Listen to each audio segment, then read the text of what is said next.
24 മണിക്കൂറിനകം ഇറാൻ തങ്ങളെ ആക്രമിക്കുമെന്ന് ഇസ്രായേൽ ഭരണകൂടം. ആക്രമണം ഉണ്ടാകുമെന്ന് അന്താരാഷ്ട്ര മാധ്യമങ്ങളെ ഉദ്ധരിച്ച ഇസ്രായേൽ മാധ്യമങ്ങളും റിപ്പോർട്ട് ചെയ്യുന്നുണ്ട്.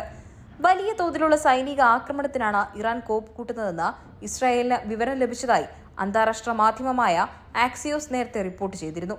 പിന്നീട് വാർത്താക്കുറിപ്പിലൂടെ ഗാലറ്റ് ഇക്കാര്യം ശരിവെക്കുകയും ചെയ്തു. ശക്തമായ തിരിച്ചടി ഉണ്ടായേക്കുമെന്നാണ് റിപ്പോർട്ട്.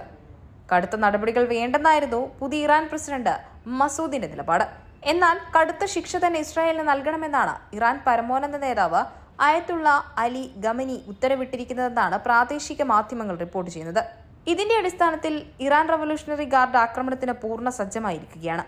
ഹമാസ് തലവൻ ഇസ്മായിൽ ഹനിയയുടെ കൊലപാതകത്തിന് പിന്നിൽ ഇസ്രായേലാണെന്നും ഇതിന് കണക്ക് ചോദിക്കുമെന്നും ഇറാൻ വ്യക്തമാക്കിയിരുന്നു. ഇതോടെയാണ് ഇസ്രായേലിന് യുദ്ധഭീതി കുടുങ്ങിയത്. ഇസ്രായേൽ പ്രതിരോധ മന്ത്രി യോവ് ഗാലറ്റും US പ്രതിരോധ സെക്രട്ടറി ലോയിഡും ഓഗസ്റ്റ് ആദ്യം യുദ്ധഭീതി പങ്കുവച്ചിരുന്നു. ആക്രമണമുണ്ടായാൽ സ്വീകരിക്കേണ്ട തുടർ നടപടികളും സേനാ നീക്കങ്ങളുമെല്ലാം ഇരു നേതാക്കളും ചർച്ച ചെയ്തതായാണ് വിവരം. ഇതോടെ ഇടപെടലുമായി ഫ്രാൻസ്, ജർമ്മനി, ബ്രിട്ടൻ ഉൾപ്പെടെയുള്ള ലോകരാഷ്ട്രങ്ങളും രംഗത്തെത്തിയിട്ടുണ്ട്. അതേസമയം അന്താരാഷ്ട്ര സമൂഹത്തിന്റെ നിർബന്ധത്തിന് വഴങ്ങി ഇറാൻ ആക്രമണത്തിൽ നിന്ന് പിന്മാറുമെന്ന നിരീക്ഷണം മാറ്റിയ ഇസ്രായേൽ പൗരന്മാർക്കുള്ള ജാഗ്രതാ നിർദ്ദേശവും തുടരുകയാണ്. ഇതിന് പിന്നാലെ മേഖലയിൽ സൈനിക വിന്യാസവും ശക്തമാക്കിയിരിക്കുകയാണ് അമേരിക്ക.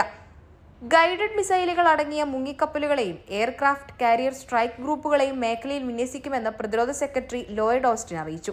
ഇസ്രായേലിനെ ആക്രമിക്കുന്നതിലൂടെ മേഖലയിലെ സംഘർഷം വ്യാപിക്കുന്നതിന് ഉത്തരവാദി ഇറാൻ മാത്രമായിരിക്കുമെന്ന് UK, ഫ്രാൻസ്, ജർമ്മനി എന്നിവർ സംയുക്ത പ്രസ്താവനയിൽ പറഞ്ഞു. ഇസ്രായേലും ഹമാസും തമ്മിലുള്ള വെടിനിർത്തലിനും ബന്ദികളെ പരസ്പരം കൈമാറുന്നതിലുമാണ് ഇപ്പോൾ ശ്രദ്ധിക്കേണ്ടതെന്നും പ്രസ്താവനയിൽ രാജ്യങ്ങൾ പറയുന്നു.